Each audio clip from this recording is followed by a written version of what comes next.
우리가 사도행전은 성령행전이다 이런 말이 있지만 저는 개인적으로 성령행전 맞습니다만은 항상 성령에는 말씀이 함께 있습니다. 또 말씀이 성령과 함께 있고요. 그래서 말씀행전이다. 사도행전은 오순절 성령 강림 사건, 그래서 성령이 임하고 또 불의 해와 같이 강하게 급한 바람같이 그렇게 각자에게 임했다. 성령이. 그래서 큰 일들이 일어났죠. 물론 가장 큰 일은 구원의 역사겠죠.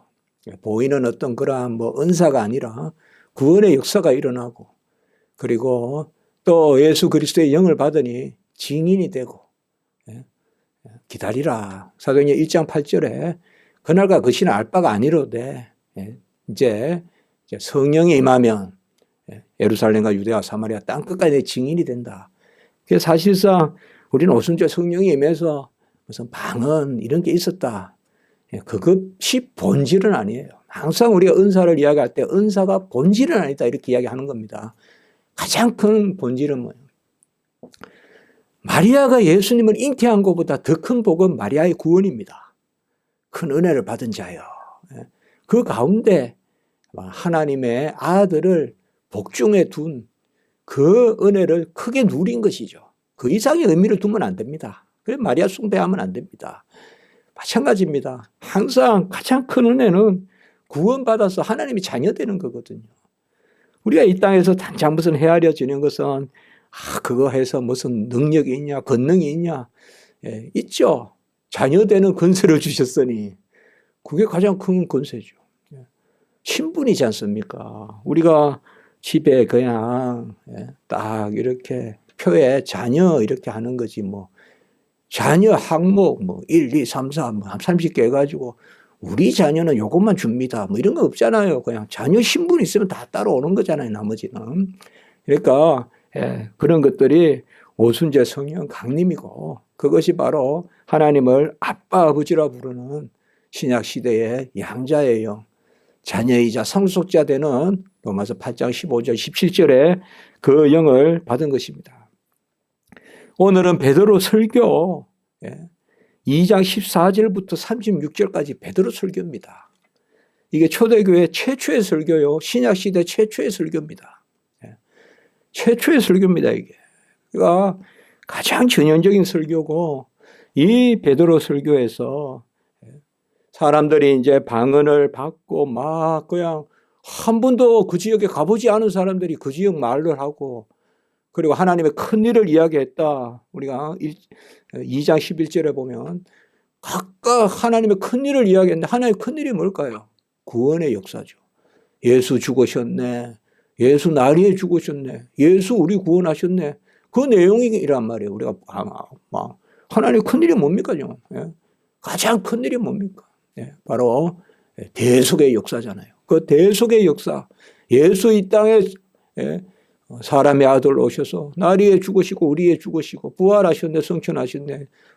보혜사 성령 내려주셨네. 우리가 이용받아서 자녀 되었네. 그거를 증거했겠죠.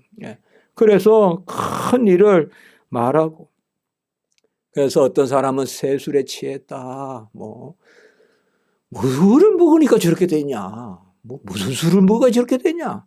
이때까지 무슨 이상한데 사람들이 지금 그냥 떠들고 하는데 그 세술에 취했다. 이거는 그저 표현이 아닐 겁니다. 이런 걸 본 적이 없으니까 전무후무하니까. 그리고 조롱도 하고 놀라기도 하고 당황도 하고 이때 설교가 있는 거죠. 이때 설교가 있는 거예요. 사실상 어떤 이 방언이라는 이러한 은사, 이러한 것보다 더 귀하게 등장하는 것이 바로 14절로부터 베드로가 열한 사도와 함께 소리를 높여 이르되 강하게 외쳤다는 거예요. 같이 지금 보혜사 성령 받았어요. 베드로도 12제자도 다 받았어요. 이미 마띠아는 세웠잖아요. 보면 12제자가 다시 갖춰졌어요. 그래서 다 받아요. 다 받는데 그때 베드로가 딱 설교를 하는데 첫 번째는 요엘서를 인용해요. 우리가 1장에 보시면 1장 16절에 보시면 2장 16절에 죄송합니다. 선지자 요엘을 통하여 말씀하신 것인데 요엘서 2장 28절로부터 나오는 거죠. 우리가 잘 아는 거예요. 말세에 내가 내 영을 모든 육체에 부으리니 자녀는 애언할 것이요 젊은이 한상을 보고 늙은이는 꿈을 꾸리라. 이게 이제 요엘서의 예언이잖아요. 그리고 18절에 보면 내 영을 남종과 여종에게 부어준다. 이 말은 이제 더 이상 어떤 육체적 혈육의 어떤 이스라엘의 핏줄에 성령이 임하는 게 아니다 이 말이에요. 남종이나 여종이나. 그리고 19절 20절에 보면 크고 영화로운 날이 이르기 전에 이 말은 주님의 임재예요. 임재예요. 그리고 주님의 강림이에요.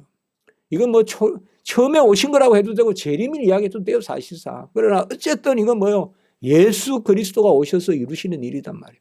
그리고 21절에 뭡니까? 누구든지 주의 이름을 부르는 자는 구원을 받으리라. 그 많은 말씀 중에 베드로는 이 말씀을 딱 기억하고 지나는 거예요. 요엘서의 말씀을.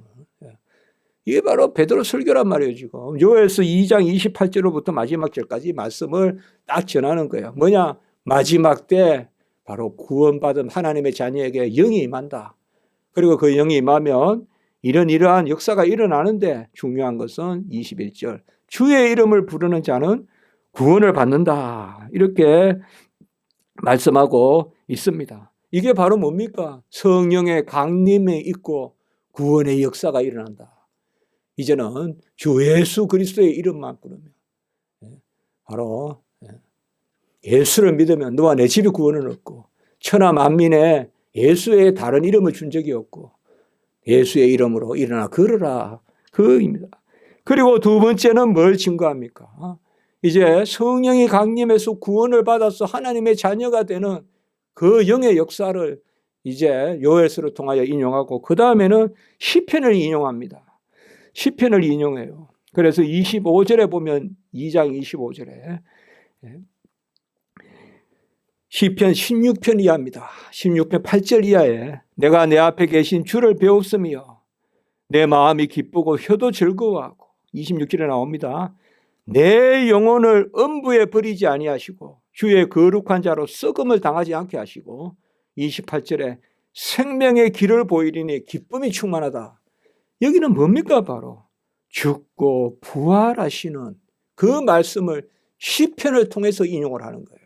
시편 16편을 통하여서. 그래서 요엘서를 통하여서는 영이 임하여 구원받는다. 그 다음에 시편을 통하여서는 뭐예요? 예수의 죽으심과 부활을 말씀하는 거예요. 죽으심과 부활. 그래서 31절에 보면 그리스도의 부활을 말하되 이렇게 있죠. 그리고 32절에 예수를 하나님이 살렸다. 그러니까 이 두 번째 부분은 바로 시편을 인용하면서 예수께서 죽고 부활하신 주의 날이라고 아까 요엘서에 나왔다면 주의 날이 임하여서 주의 영이 임하여서 이제 누구든지 그의 이름을 부르면 그의 이름을 믿으면 구원에 있는데 이 주가 오시님인데 주가 오셔서 무슨 일을 하셨냐 이 말이죠. 그게 바로 주님께서 죽고 부활하셨다. 이걸 이제 설교하는 겁니다. 이제 초대교회 설교입니다. 이게 오늘날 설교여야 합니다. 이게 신약시대 설교입니다. 그리고 세 번째는 뭐냐? 바로 2장 33절의 말씀입니다. 하나님이 오른손으로 예수를 높이심이 그가 약속하신 성령을 언제 약속했습니까? 마가의 다락방에서 주께서 잡히시던 밤에. 그 베드로는 세 번째 뭘 또 올렸는가 하면 요한복음 14장, 15장, 16장에 걸쳐서 뭐 구체적인 사건은 조금씩 이견이 있을 수 있지만 주께서 잡히던 밤에 제자들에게 성찬을 제1차 성찬을 거행하고 나서 제자들에게 친히 하신 말씀이에요. 길게 요한복음 14, 15, 16장. 그걸 우리가 다락방 강화라고도 해요. 그러면 거기서 뭘 말씀하셨어요? 내가 떠나는 것이 유익인 것은 또 다른 보혜사를 주기야 합니다. 특별히 요한복음 16장 7절. 그 보혜사가 임하면 우리 안에 우리와 함께 계시고 우리 안에 계시고 따라가지 아니하신다. 14장 16절 17절 그리고 그 영은 진리의 영이다. 이런 것을 이제 말씀해 주시죠. 그래서 약속하신 성령을 부어주셨느니라. 사실 베드로가 하나님의 이제 귀한 종으로 사용되는 거죠. 그야말로 말씀의 사도가 되는 거죠. 그래서 요엘서를 인용하고 시편을 인용하고 그리고 예수께 잡히던 밤에 물론 그 일이 있고 나서 베드로가 부인했잖아요. 그렇지 않습니까? 예수님 잡히 3번이나 부인했잖아요. 그래서 항상 우리가 참 신앙생활 할 때 그런 겁니다. 네가 부인을 했는데 네가 뭐 베드로 저게 무슨 사도가 되겠어. 그렇게 할 수 있지만 하나님은 다 하나님의 뜻 가운데 길 가다가도 어떤 일로 가르치고 우리 성도의 생활도 그렇습니다. 우리가 주일 오후에 이렇게 말씀 또 예배 아무것도 아닌 것 같아도 이 들은 것이 어느 때 터져 나오거든요. 이 베드로 마찬가지입니다. 우리가 설교 행전이라 그랬잖아요. 베드로 다음에 뭐 빌립의 설교도 있고 스데반의 설교는 아예 한 장 전체가 스데반의 설교, 가장 긴 설교죠. 그리고 말할 나위도 없이 바울의 설교가 또 있죠. 바울의 설교. 바울은 다메섹에서 그때는 간단하게 말씀 전했지만 그것도 뭐요? 스데반 죽일 때 들었던 이야기거든요. 저는 그 말씀 생각하면서 참 하나님의 뜻이 있구나. 스데반을 죽일 때 증인 삼았을까 얼마나 스데반 설교를 책을 잡으려고 들었겠어요. 그래서 저거 안 돼, 죽여야 돼. 가장 율법에 그 당시에 뛰어난 명민한 그렇지 않겠습니까? 얼마나 들었겠어요. 그런데 하나님은 그 들은 것을 바꾸어서 그것을 전하게 하잖아요. 사흘 만에. 예수 만나고 사흘 만에 그냥 예수 박해하던 사람이 예수 증인이 돼버렸잖아요. 뭐가? 성령의 임하니. 아나니아가 기도하니 성령 충만을 받았다가 나와요. 사도행전에. 그게 뭐예요? 성령이 임하면 증인이 되리라. 참 하나님 말씀 귀하지 않습니까? 성령이 임하면 내 증인이 되리라. 사도 바울도 성령이 임하니까 육체의 눈의 비늘이 벗겨지고 이제 뭐예요? 그 빛의 역사로 바로 말씀을 전하지 않습니까? 참 보면 부정한 정도 뭐 이렇게 목사가 돼 있고 또 신학교에서 많은 학생 가르치고 참 두렵고 떨립니다. 얼마나 귀한 일입니까 사실상. 제가 잘나서 귀한 일이라는 게 아니라 그 일이 얼마나 귀합니까.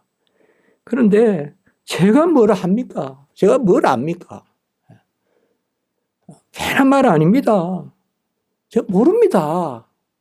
정말 미말에 처하고 만삭되지 못하여 난 바울도 만삭되지 못했다면 저는 정말 씨도 없는 사람입니다. 그래도 하나님이 쓰시잖아요. 어디서 들었던 거 기억나게 하세요. 이게 참 이게 설교자의 복이거든요. 기억나게 했어요. 그러나 베드로 설교를 보면 이게 초대 교회 첫 설교, 신약 시대 설교에 뭐가 있어야 되냐를 보여주는 거예요. 보혜사 성령이 임해야 구원을 받는다. 주 예수 이름을 불러야 구원을 받는다. 그 주는 나리에 죽고 나리에 다시 부활하셨다. 이것을 베드로가 전한 거예요. 그 결론이 뭐냐? 그 분이 누구냐? 지금도 우리를 보좌 우편에서 다스리시는 34절 35절에 그분이다 이 말이에요. 그래서 오늘 말씀에 이 예수가 너희가 십자가에 못 박은 예수. 항상 이렇게 설교해. 이때 너희는 성경에서 너희는 칼빈은 설교자는 먼저 자기 자신을 가르치라 그랬거든요. 그러니까 그 말씀은 자기 자신이 받으라는 거예요. 이때 너희는 베드로는 뭐 아니고가 아닙니다. 너희는 우리가 되고 베드로도 됩니다. 항상 성경 그래 읽어야 됩니다. 내가 예수를 죽였다. 우리가 자주 나누지 않습니까? 나 때문에 죽였다. 아멘. 나를 위하여 죽었다. 아멘. 그러면 내가 죽인 거죠. 나 때문에 죽고 날 위하여 죽었으면 내가 죽인 거죠. 맞는 거죠. 우리가 죽였다 이 말이에요.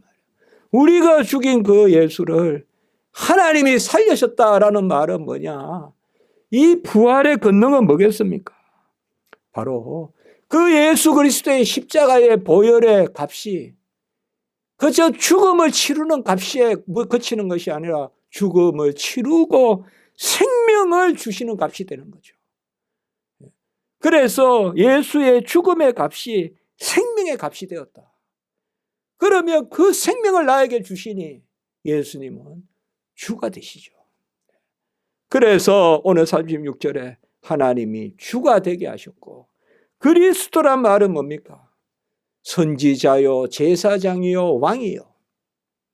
기름 부음 받은 자란 뜻입니다. 이게 저기 히브리어식으로 이야기하면 메시아입니다. 우리 헬라식으로 신약시대 표현으로 하면 그리스도입니다. 같은 말입니다. 메시아 그리스도 같은 말입니다. 다 기름 부음 받은 자란 뜻입니다. 그러면 기름 부음 받은 자는 뭐예요? 선지자로, 아론과 선지자로, 모세 또 이사야 그 선지자. 그 다음에 제사장은 아론 레이지파. 그 다음에 왕은 다윗의 계보. 그 모든 인생에 기름 부음 받은 일들을 주님이 이 땅에 오셔서 다 이루시죠.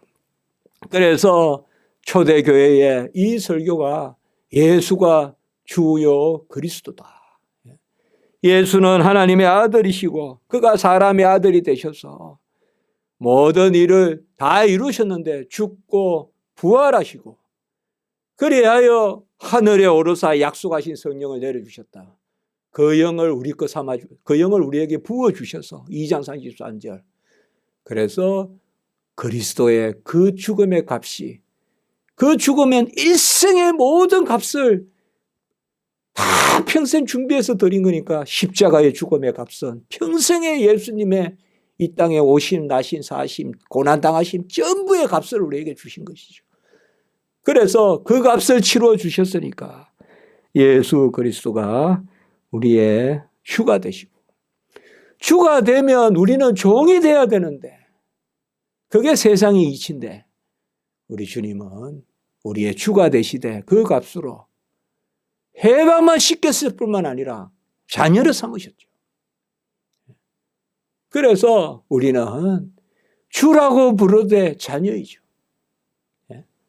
그래 주라고 부르되 자녀입니다.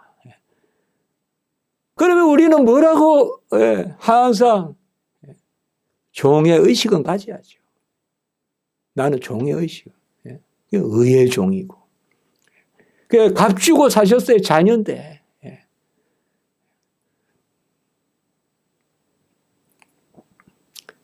빚이 없습니다. 그런데 우리는 빚진 자죠.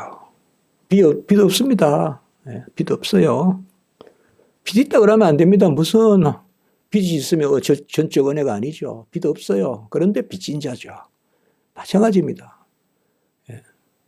자녀예요. 그런데 종이죠. 그리스도의 종. 사도된 나 바울은 예수 그리스도의 종.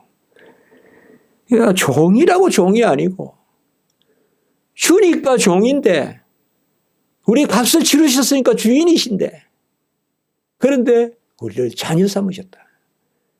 해방하시고 너 그냥 집에 가 이렇게 그냥 샀으니까 풀어준다. 그게 아니라 우리 집에 자녀로 내가 드린다. 신분을 해방시킬 뿐만 아니라 자녀를 삼아주시는 그것이 결국 오늘의 말씀입니다. 주와 그리스도가 되셨다. 이것이 초대교회 최초의 설교입니다. 그래서 우리가 하나님을 아빠 아버지라 부르고 그리고 자녀이면 또한 상속자니 그렇게 하나님 앞에 서는 것입니다. 이 은혜가 우리 안에 있습니다. 값싼 은혜로 우리를 구원하신 게 아닙니다. 예수가 그 자신을 주셔서 우리를 구원하셨습니다. 기도드리겠습니다. 거룩하고 자비로우신 하나님 아버지, 나의 주 나의 그리스도, 예수 그리스도께서 나의 주인이 되시고 또 우리가 주와 함께 자녀가 되어서 하나님 나라의 상속자가 되게 하시는 그 은혜로 인하여 감사를 드립니다. 예수님이 이 땅에 오셔서 죽기까지 복종하시고 모든 의 다 이루시고 이제 부활 승천하셔서 보좌 우편에서 그 영을 부어주시소. 자기의 영을 부어주셔서 우리가 그 영을 받고 예수와 함께 형제되고 자매되고 예수와 함께 하나님 나라의 상속자가 되고 예수와 함께 주의 품에 들게 하시니 참으로 감사합니다. 이 은혜를 우리가 아버지여 송축하게 하시고 이 은혜를 땅끝까지 전하는 증인이 되게 하시고 이 은혜를 잘 드러내는 그런 빛이요 향인기가 될 수 있도록 인도하시옵소서. 예수님의 이름으로 감사하며 기도드리옵나이다. 아멘.